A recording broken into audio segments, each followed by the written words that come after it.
अंदर ईरान और अमेरिका के बीच जंग और भी ज्यादा तेज हो चुकी है।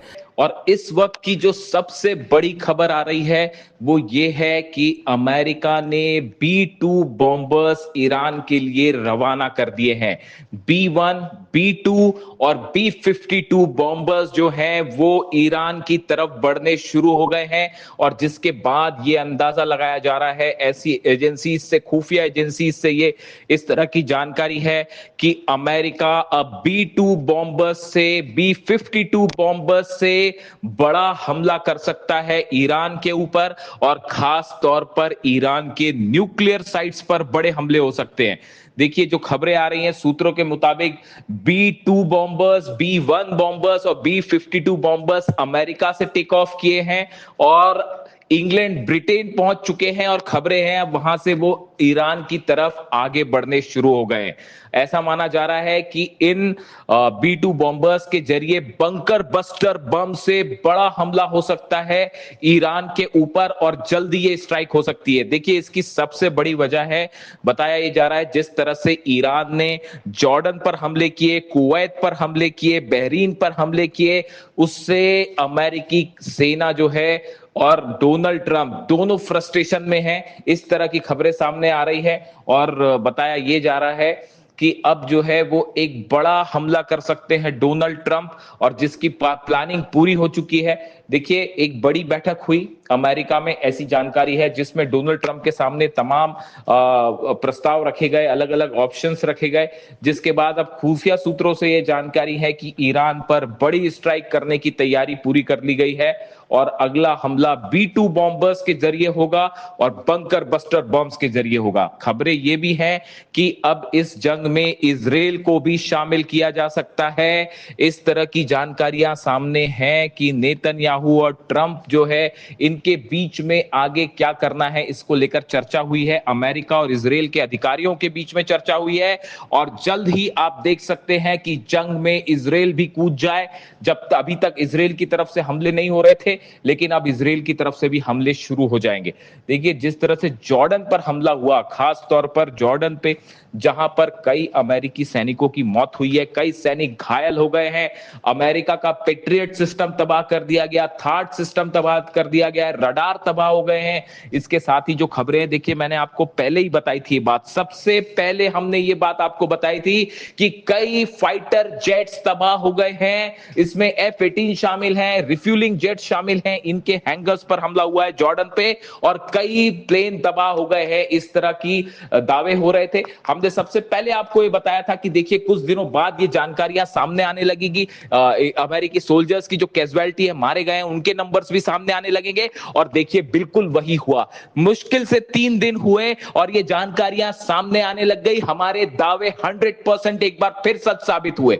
देखिए, जो खबरें होती हैं जिसमें अमेरिका की सेना को नुकसान होता है या इजराइल को नुकसान होता है, ऐसी खबरें सामने आने में वक्त लगता है, क्योंकि ये क्लेम नहीं करते हैं कि भाई ऐसे हमले हुए और हमें नुकसान हुआ है। देखिए, ईरान में जो हमले होते हैं, ईरान इसकी जानकारी दे देता है, बता देता है, इसलिए ऐसा लगता है कि ईरान को ज्यादा नुकसान हो रहा है, जबकि हकीकत यह है कि ये जो 8 दिन की अब तक जंग हो चुकी है, इसमें ईरान अमेरिका पर और अरब देशों पर भारी पड़ रहा है। ये जंग में ईरान ने एक बड़ी बढ़त बना ली है, और यही वजह है कि अब फ्रस्ट्रेशन में डोनाल्ड ट्रंप एक बड़ा हमला कर सकते हैं ईरान के ऊपर। देखिए, जानकारी यह भी है कि कुवैत में इस समय लगातार सायरन बज रहे हैं, और एक वाटर फैसिलिटी को नुकसान पहुंचाया गया। देखिए, जिस तरह से ईरान के वाटर सेंटर्स पर हमले हुए, वाटर प्यूरिफिकेशन सेंटर्स पर हमले हुए, उसके बाद से ईरान ने यह बात कह दी थी कि अगर आप हमारे इंफ्रास्ट्रक्चर पर निशाना साधोगे, अगर हमारे पानी के ठिकानों पर निशाना साधोगे, तो अरब देशों पे भी पानी के ठिकानों पर हमले किए जाएंगे। और बिल्कुल वैसा ही देखने को मिला। कुवैत में एक बड़ी वाटर फैसिलिटी को जो है तबाह कर दिया गया है, वहां पर आग लगी हुई है। इसके अलावा कुवैत में लगातार सायरन बज रहे हैं, और कई जगह से इस तरह के अनाउंसमेंट हो रहे हैं कि जो कुवैत के लोग हैं, यात्री हैं, वो एयरपोर्ट्स के करीब ना जाएं। ईरान की तरफ से साफ कह दिया गया है कि हमले जारी रहते हैं तो नतीजा होगा यूएई के एयरपोर्ट पर, दुबई के एयरपोर्ट पर हमला होगा, अबू धाबी एयरपोर्ट पर हमला होगा, रियाद एयरपोर्ट पर हमला होगा। इसके साथ ही कुवैत, जॉर्डन, हर देश में जो एयरपोर्ट्स हैं उनको निशाना बनाया जाएगा। लिहाजा अरब देशों में अब एयरपोर्ट्स जाने को लेकर खासा खौफ देखा जा रहा है और यात्रियों को एयरपोर्ट से दूर रहने के लिए कहा गया है। इसी बीच देखिए, अमेरिका की तरफ से लगातार हमले जारी हैं। केशम आइलैंड पर एक बार फिर हमले की खबरें हैं। बताया जा रहा है कि केशम आइलैंड पर धमाके हुए हैं। हॉर्मूज के आसपास लगातार हमले हो रहे हैं, जो इस बात को बता रहे हैं कि जल्द ही अमेरिका की तरफ से ग्राउंड ऑपरेशन की कोशिश हो सकती है, खासतौर पर खार्ग आइलैंड पर, केशम आइलैंड पर। लेकिन बहुत बड़ी और अहम खबर, जो मिसाइल से हमला हुआ, खासकर तौर पर जॉर्डन में, कुवैत में, बहरीन में, ये मिसाइल्स ऐसी थी जिनमें MIRV तकनीक लगी हुई थी, जो अपना रास्ता बार बार बदल रही थी और इनकी स्पीड बहुत ज्यादा थी। मैक 5 से लेके मैक 11 तक की स्पीड थी, यानी आवाज से कई गुना ज्यादा स्पीड थी। नतीजा यह था कि पेट्रियट सिस्टम, थार्ड सिस्टम पूरी तरह से फेल हो गया, जिसके बाद यह कहा जा रहा है कि ये ईरान की वो एडवांस मिसाइलें हैं जो अब तक ईरान ने नहीं निकाली थी और अब उससे हमला शुरू हो गया है। इसी बीच एक बहुत बड़ी खबर, अहम खबर, रूस और ईरान लगातार संपर्क में है, एक्सपर्ट संपर्क में हैं और इस तरह की बातें सामने आ रही हैं कि अमेरिका के B-2 बॉम्बर्स को कैसे रोका जाए, इसकी बड़ी तैयारी में ईरान जुटा हुआ है कि डिफेंस सिस्टम से कैसे B-2 बॉम्बर्स को निशाना बनाया जाए। इसको लेकर बड़ा जो है वो चिंतन हो रहा है, चर्चा हो रही है ईरान के अधिकारियों में, IRGC में, कि अगर अमेरिका की तरफ से B-2 बॉम्बर्स की तरह हमला होता है, जैसे पिछली बार फोर्दो, नतांज और इस्फहान पर हमले हुए थे। देखिए, B-2 बॉम्बर का रोकना बेहद मुश्किल होता है। सैटेलाइट्स इसको आसानी से नहीं पकड़ पाते हैं, लेकिन रूस के पास बताया जाता है वो टेक्नोलॉजी है और शायद चाइना के पास भी, जो B-2 बॉम्बर को लोकेट कर देते हैं हमले के पहले। यानी ये बात की जानकारी पहुंच सकती है ईरान के पास पहले ही कि B-2 बॉम्बर जैसे टेक ऑफ करेंगे हमले के लिए, वो जानकारी ईरान के पास पहुंच जाएगी।